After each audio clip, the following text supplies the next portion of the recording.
चुनाव प्रचार का ये आखिरी चरण है और ऐसे में जो है चुनाव प्रचार ज़ोरों पर भी है, जनसंपर्क अभियान भी हो रहा है, लोगों से डोर टू डोर प्रत्याशी मिल भी रहे हैं। ऐसे में वार्ड क्रमांक 63 की अगर हम बात करें तो बीजेपी महायुति के उम्मीदवार रुपेश सावरकर जी हमारे साथ हैं। आज यहाँ एक सभा हुई थी जिसमें कैबिनेट मंत्री आशीष शेलार जी आए थे और उनका एक बहुत बड़ा सपोर्ट मिला यहाँ पर। हम जानना चाहेंगे सर, आशीष जी ने कहा कि रुपेश जी को हराना मुश्किल ही नहीं नामुमकिन है, तो क्या कहेंगे जिस तरह की हौसला अफजाई उन्होंने की? देखो, पार्टी के वरिष्ठ जब इस हौसला देते हैं तो और ताकत मिलती है। हम पिछले 13 साल से पार्टी में काम कर रहे हैं और इस वार्ड में भी 2-3 साल से एकदम मजबूती से काम कर रहे हैं, तो हमारा विजय तो निश्चित है। अभी तैयारी लीड की है। जैसा कि कल आपसे बात हुई थी तो सर्वे की जो लीड थी वो 70% करीब थी, अब वो और ज़्यादा हो गई है। और दूसरी तरफ बीजेपी ने अपना घोषणा पत्र जारी किया है महायुति के, तो मुंबई के विकास के लिए जिस तरह से घोषणा पत्र में वादे किए गए हैं एक वर्ल्ड क्लास सिटी बनाने की, खासकर एआई की मदद से जो डेवलपमेंट की बातें की गई हैं, तो इस घोषणा पत्र को किस तरह से देते हैं? खासकर महिलाओं के लिए भी जो बेस्ट बसेज हैं उसमें 50% किराए ऑफ की बात की गई है, तो घोषणा पत्र को कैसे देखते हैं?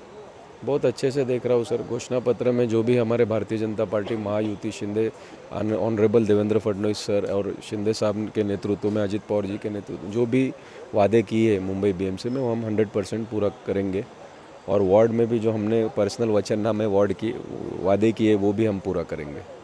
तो अभी जो कवरिंग एरिया बचा हुआ है वहाँ पर किस तरीके से जा रहे हैं? डोर टू डोर जा रहे हैं, क्योंकि 2 ही दिन अब बचे हैं महाज प्रचार? सर 90% एरिया मेरा कवर हो चुका है। बचा हुआ 10% 2 दिन मेरे लिए काफ़ी है।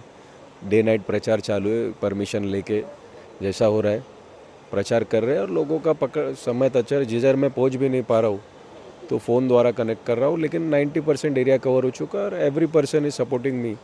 कहीं ऐसा ना हो जाए पूरा वोटिंग वन साइड हो जाए। चलिए, हमारी शुभकामनाएं आपके साथ हैं। सर, वर्सोवा विधानसभा के बीजेपी के प्रभारी विजय पाठक जी भी हैं हमारे साथ हैं। सर, सीवेज की एक बड़ी समस्या है मुंबई की रही है, और अगर पिछली सरकारें जो आई हैं उन्होंने सही से काम नहीं किया है, तो इस वचननामे में जो है सीवेज की प्लानिंग को लेकर भी कई वादे किए गए हैं, तो कैसे देखते हैं? देखिए, सबसे पहले आपके चैनल के माध्यम से मैं सभी को धन्यवाद और नमस्कार कहना चाहूँगा। देखिए, कैसा है, आपने देखा ही होगा जो हमारे वरिष्ठों ने जो जिस प्रकार से कार्य को जो आगे पहुंचाने का काम किया है, सीवरेज के लाइन का जो आपने काम बताया, रुपेश सावरकर एक ऐसा चेहरा साबित होगा जो लोगों की समस्याओं को बहुत बाखूबी निभा पाएगा और उसकी समस्याओं को छुड़ा पाएगा। आपने देखा होगा कि यहाँ पे आज कोई अदर लोग नहीं थे, यहाँ के जो एमएलए सोसाइटी के लोग जो लोग थे, हाई रीच के लोग थे, जिनकी जो समस्याएं थी उसका रुपेश सावरकर ने 1 to 1 उनको जवाब दिया, अपने वचननामा में उसको डाला है। जो भी असुविधाएं रह गई थी उसको किस प्रकार वो पूरा करेंगे उसको अपने वचननामा में डाल के उन्होंने दिया है कि हम आगे किस प्रकार काम करेंगे, हमारे वरिष्ठों के मार्गदर्शन को किस प्रकार हम आगे लेकर चलेंगे। तो ऐसा कार्य रुपेश ने करने का कहा है। आने वाले 16 तारीख के बाद, ये 15 तारीख को इलेक्शन के और 16 तारीख के काउंटिंग के बाद जो कार्य का हमने वचननामा किया है उसको 1 डे से मतलब 17 तारीख के बाद से उसको हम कार्य को शुरुआत करेंगे। जैसे कि शेलार जी ने कहा कि सबसे बड़ी समस्या जो ट्रैफिक की कनेक्टिविटी की है, चाहे वो मड़ वर्सोवा का जो ब्रिज है वो, या फिर लोखंडवाला टू वर्सोवा का जो ब्रिज है, ये सब आने वाले 2-4 सालों में करीब करीब कंप्लीट हो जाएगा और फिर टाउन से यहाँ वर्सोवा में आने में जो समय है वो काफ़ी शॉर्ट हो जाएगा। देखिए, भारतीय जनता पार्टी ने जो वादा किया था वो करके दिखाया है।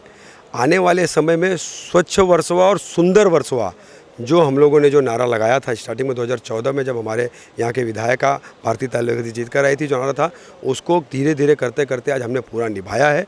और आने वाले समय में वर्सोवा विधानसभा सच में आपको स्वच्छ और सुंदर दिखने मिलेगा। एक समझ में आएगा कि वर्सोवा विधानसभा हम किस प्रकार का बना दिए हैं। वर्सोवा विधानसभा देखने के लिए लोग, देखने के लिए वहाँ से लोग आएंगे कि सच में ये पहले का वर्सोवा है क्या, उसको उस प्रकार का चेंज करेंगे कि जिस तरीके से लोगों को चाहिए था।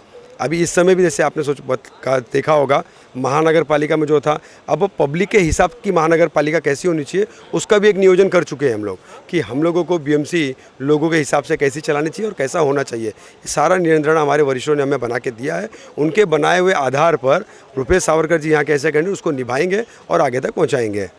आखिरी सवाल, अपील किस तरह से मतदाताओं से करेंगे कि वो ज़्यादा से ज़्यादा बाहर निकलें, वोटिंग करने आएँ, क्योंकि वोट का अधिकार का प्रयोग करना बहुत ज़रूरी है। देखिए, वोट करना तो सबका अधिकार है। मैं आपके चैनल के माध्यम से सभी को ये आग्रह करना चाहूँगा कि वोट आपका अधिकार है। सबसे पहले तो आप वोट करें, 100% वोटिंग होनी चाहिए और आप ऐसा प्रतिनिधि चुनिए जो आपके सुख दुख में काम आए, जो आपके हर ज़रूरतों पे खड़ा रहे।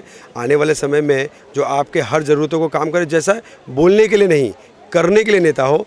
एक नेता मतलब इस समय मैंने आप हर जगह मैंने कहा है कि रुपेश सावरकर एक ऐसा लीडर साबित होगा जो एक भाई और एक दोस्त और एक मित्र प्रकार से काम करेगा। उसकी उम्र इतनी है कि आप उसे डांट के काम करा सकते हो और वो लीडर है, काम करता भी है। उसकी सक्षमता आपने देखी होगी, वार्ड लेवल से मार्च लेवल तक जाके जिस सक्षमता से उसने काम किया है, तो मुझे लगता है कि उसके कार्य को लोगों को एक्सेप्ट करना चाहिए, उसको आगे बढ़ावा देना चाहिए।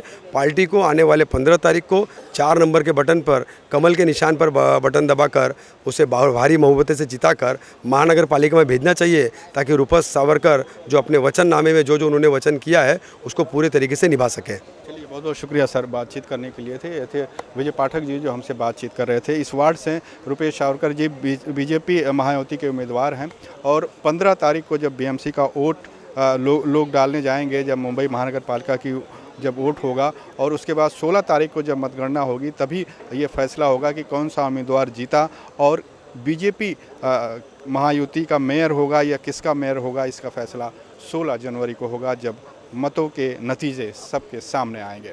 कैमरामैन अफेज पटेल के साथ रेहान हुसैन, इन 24 न्यूज़, मुंबई।